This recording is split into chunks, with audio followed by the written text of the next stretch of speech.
Theorem है prove that every n dimensional vector space UF is isomorphic to FN, कि हर एक n dimensional vector space है वो FN के क्या होगा, आइसोमॉर्फिक होगा। मीन इन दोनों के बीच में हमें एक मैपिंग T मिलेगी या लीनियर ट्रांसफॉर्मेशन मिलेगी जो क्या होगी, आइसोमॉर्फिज्म होगी। तो यहाँ जो वेक्टर स्पेस U है वो क्या दे रखा है, n dimensional vector space given है। मीन इसके बेसिस में नंबर ऑफ वेक्टर्स हैं वो n होंगे।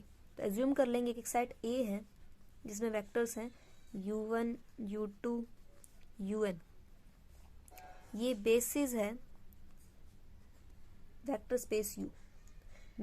अगर ये U का बेसिस है मतलब U को स्पेन भी करेगा। Mean every vector U of U can be expressed as, U के हर एक वेक्टर को हम इन सभी वेक्टर्स के लीनियर कॉम्बिनेशन में लिख सकते हैं। Mean U equal to A1 U1 plus A2 U2 up to AN UN, जहाँ सारे के सारे AIs क्या हैं, फील्ड से, जहाँ I की वैल्यू रन करती है 1 to N।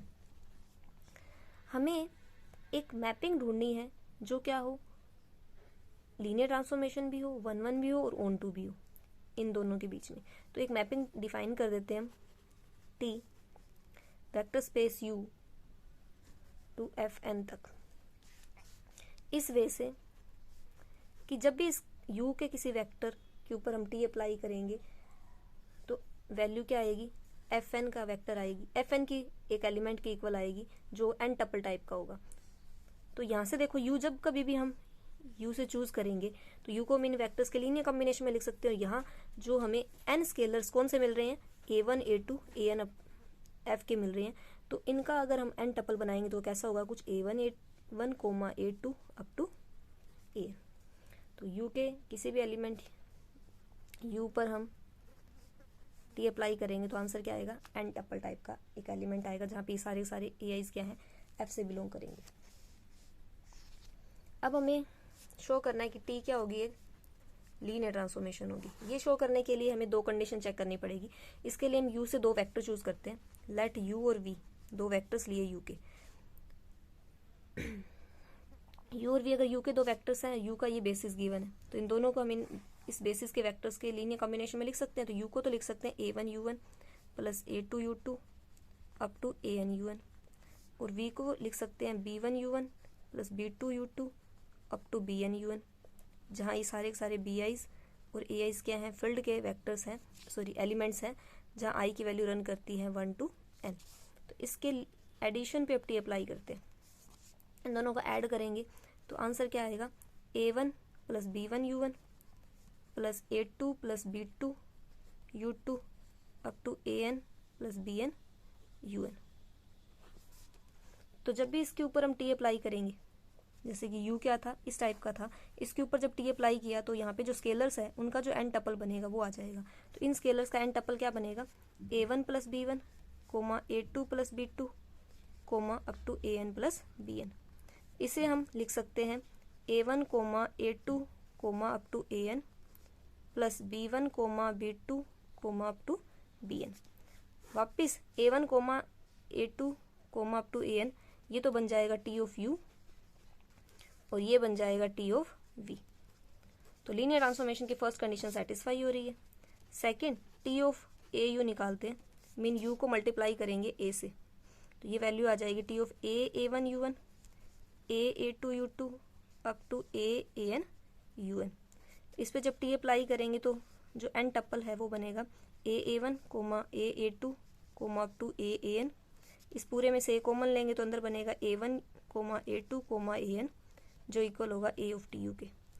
तो लीनियर ट्रांसफॉर्मेशन की दोनों कंडीशन सेटिस्फाई हो रही है तो T एक लीनियर ट्रांसफॉर्मेशन हो जाएगी। जरूरी नहीं है कि लीनियर ट्रांसफॉर्मेशन के लिए आप दो कंडीशन चेक करो, जो एक थ्योरम का रिजल्ट है वो भी आप यहाँ पे अप्लाई कर सकते हो कि T of AU plus BV equal होगा A T of U plus B T of V, तो अब ये लीनियर ट्रांसफॉर्मेशन हो जाएगी। लीनियर ट्रांसफॉर्मेशन के बाद में हम चेक करते हैं कि T11 है या नहीं। तो इसके लिए हमें ये जो लीनियर ट्रांसफॉर्मेशन हमें मिली है U से FN, यहाँ इस वेक्टर स्पेस डोमेन के कोई दो वेक्टर्स की इमेज इक्वल लेकर चलेंगे और लास्ट में अगर ये वेक्टर्स भी इक्वल आ जाते हैं तो T11 हो जाएगी। तो एज्यूम कर लेते हैं कि u और v क्या है, u से दो वेक्टर लिए इस वे से कि T of u is equal to T of v है। u की वैल्यू है a1 u1 plus a2 u2 plus up to an u1, और v की है T of b1 u1 plus b2 u2 up to bn u1। इस पर T apply करेंगे तो n टपल बनेगा a1 comma a2 comma up to an, और इस पे अप्लाई करेंगे तो n टपल बनेगा b1 comma b2 coma bn। तो यहाँ जब हम इक्वेट करेंगे a1 की वैल्यू b1 आएगी, a2 की वैल्यू b2 आएगी, अप टू an की वैल्यू bn आएगी। अगर a1 b1 की इक्वल हो जाता है, a2 b2 की इक्वल हो जाता है, an bn की इक्वल हो जाता है, तो u और v क्या हो जाएंगे, आपस में इक्वल हो जाएंगे। तो u और v वेक्टर्स इक्वल आ गए। इन दोनों वेक्टर की इमेज इक्वल लेकर चले तो दोनों वेक्टर्स इक्वल आ गए। इसका मतलब ये जो T लीनियर ट्रांसफॉर्मेशन है वो 1-1 है। अब T को ऑन टू प्रूव करने के लिए हमें ये शो करना पड़ेगा कि इस कोडोमेन के हर एक एलिमेंट की प्री इमेज u में मिलेगी। तो fn का कोई आर्बिट्रेरी एलिमेंट ले लेते हैं। fn में n टपल का एलिमेंट होगा, mean a1 comma a2 comma an।